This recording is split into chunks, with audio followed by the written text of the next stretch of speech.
Indonesia memiliki angka pengidap skizofrenia terbanyak di dunia.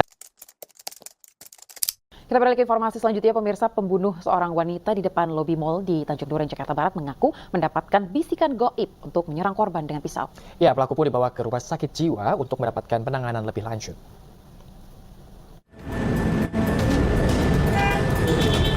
Dari hasil pemeriksaan tim dokter forensik psikiatri RS Polri, pelaku berinisial AH mengalami skizofrenia paranoid.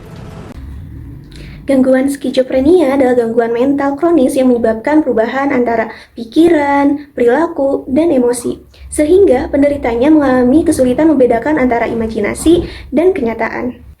Gangguan ini termasuk ke dalam kelompok psikosis yang ditandai dengan adanya halusinasi, delusi, serta gangguan dalam berpikir, berbicara, dan berperilaku. Penyebab pasti skizofrenia ini belum diketahui sepenuhnya, tetapi para ahli percaya bahwa skizofrenia ini disebabkan oleh beberapa faktor. Faktor pertama adalah faktor genetik. Faktor genetik ini disebabkan adanya keluarga yang memiliki penyakit gangguan skizofrenia. Namun, tidak semua orang dan keluarga ini menderita skizofrenia. Yang kedua ada ketidakseimbangan kimia dalam otak. Gangguan neurotransmitter, terutama dalam dopamin dan glutamat, diyakini berperan dalam munculnya gejala skizofrenia. Ketidakseimbangan ini mempengaruhi cara otak memproses informasi dan merespon rangsangan. Yang ketiga ada gangguan perkembangan otak. Penelitian menunjukkan bahwa gangguan perkembangan dalam otak pada masa kandungan atau masa kanak-kanak dapat menyebabkan meningkatkan risiko skizofrenia. Faktor keempat ini adalah faktor lingkungan. Faktor lingkungan ini disebabkan adanya stres ekstrim, infeksi virus selama kehamilan, malnutrisi dalam kandungan, atau trauma masa kecil dapat meningkatkan seseorang itu mengalami skizofrenia. Baik, poin selanjutnya adalah prevalensi. Apa sih prevalensi itu? Mari kita cek. Prevalensi merupakan suatu ukuran epidemiologi yang menyatakan jumlah kasus suatu penyakit pada periode tertentu. Skizofrenia memengaruhi sekitar 24 juta dari seluruh penduduk di dunia, bahkan prevalensinya yaitu 1 dari 300 orang pasti mengidap skizofrenia. Sedangkan pada orang dewasa tingkat prevalensinya lebih tinggi, yaitu 1 dari 222 orang mengidap skizofrenia. Berikut adalah grafik yang menunjukkan pengidap skizofrenia pada Asia Tenggara dari 2002 hingga 2023. Beberapa penemuan menunjukkan bahwa pada tahun 2017 pengidap skizofrenia meningkat sebanyak 19,78 juta penduduk, yang berarti meningkat sebanyak 62,74% daripada tahun 1990.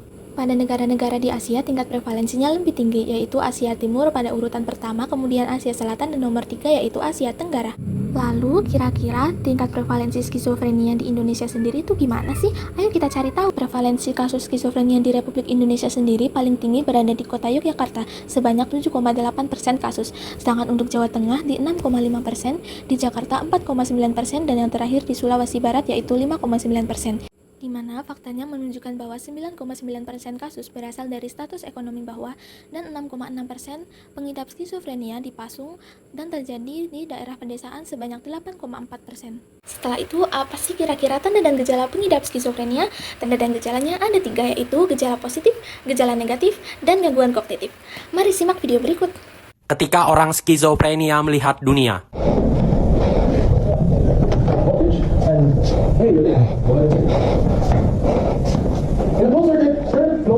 she's looking at you. She knows. They know. Smell you. You disgusting pig. They know all your secrets. You sinners. You're acting so scared. They're looking at you. Looking at you.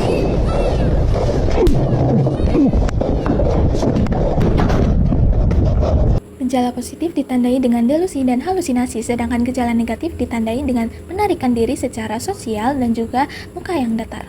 Sedangkan gangguan kognitif pada pasien skizofrenia diantaranya adalah gangguan ingatan, gangguan perhatian, sulit membedakan antara realitas dan hayalan, dan yang terakhir adalah penurunan fungsi eksekutif. Logorea adalah suatu kondisi di mana seseorang mengalami keinginan yang tidak terkendali untuk berbicara secara berlebihan dan tidak terkendali. Seperti istilah ini berasal dari bahasa Yunani, yaitu logos yang berarti kata atau percakapan, dan rea yang berarti aliran atau arus.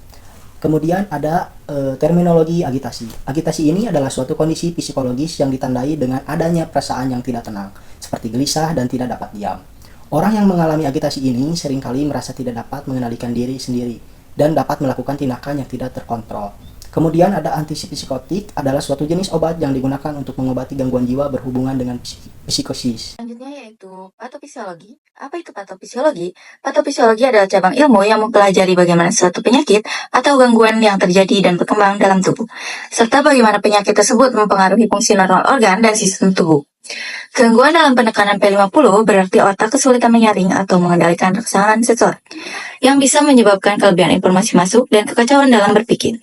Defisit dalam penghambatan prapulsa menyebabkan seseorang sulit mengurangi respon terkejut terhadap rangsangan kecil sebelumnya, sehingga sulit menyesuaikan diri dengan lingkungan. Selain itu, ada gangguan dalam gerakan mata saat mengikuti objek yang bergerak, yang menunjukkan kurangnya kendali otomatis. Kesalahan dalam tugas antisakadil atau tes gerakan mata juga menunjukkan kesulitan dalam mengontrol gerakan mata secara sadar. Itu tes penyabaran mundur yang mengukur seberapa baik otak memproses informasi visual awal. Individu dengan gangguan ini cenderung memiliki performa buruk. Mereka juga menunjukkan penurunan P300, yaitu respon otak terhadap perhatian dan fokus. Tes performa berkelanjutan yang menilai kemampuan seseorang untuk mempertahankan perhatian dalam waktu lama sering menunjukkan hasil yang buruk.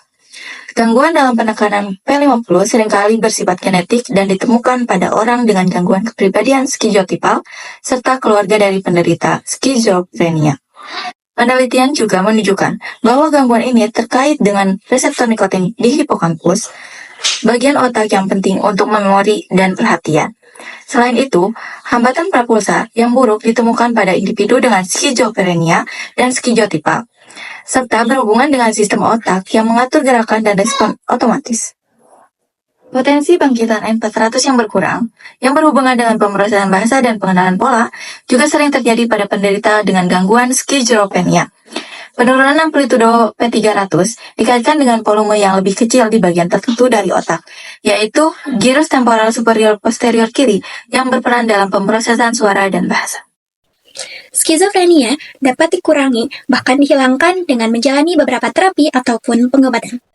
Tujuan utama dari pengobatan tentunya adalah untuk mengurangi atau menghilangkan gejala pada pasien, meningkatkan kualitas hidup pasien, dan mempromosikan pemulihan. Pengobatan ini dapat dilakukan dengan mengikuti tata laksana.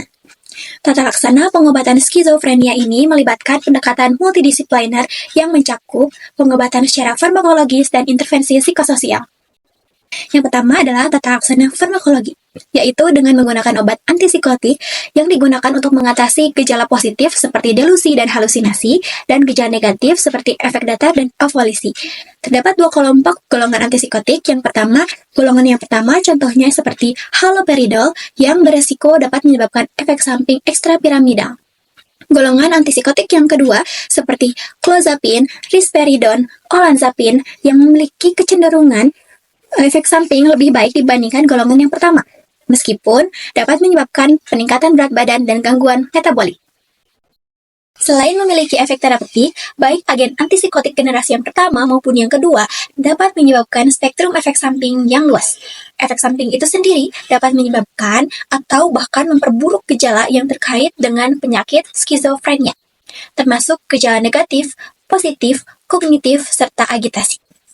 Beberapa efek samping ini berasal dari efek yang dimediasi reseptor di dalam sistem syaraf pusat, misalnya efek samping ekstrapiramidal, hiperprolaktinemia, dan juga sedasi. Ataupun di luar sistem syaraf pusat, misalnya efek samping seperti sembelit dan hipotensi. Kemudian efek samping lainnya memiliki patofisiologi yang tidak jelas, misalnya penambahan berat badan dan hiperglikemia. Efek samping lainnya yaitu termasuk kejang, reaksi alergi, efek dermatologis, hati, oftalmologis, dan efek hematologis. Tata laksana skizofrenia yang kedua yaitu intervensi psikososial, di mana akan melibatkan beberapa pihak dalam pengobatan. Yang pertama yaitu pendidikan keluarga. Sesuai namanya, pengobatan ini akan melibatkan keluarga dalam proses pengobatan untuk meningkatkan dukungan sosial dan mengurangi stigma pada pasien. Intervensi ini dapat mengurangi tingkat kekambuhan pada pasien skizofrenia.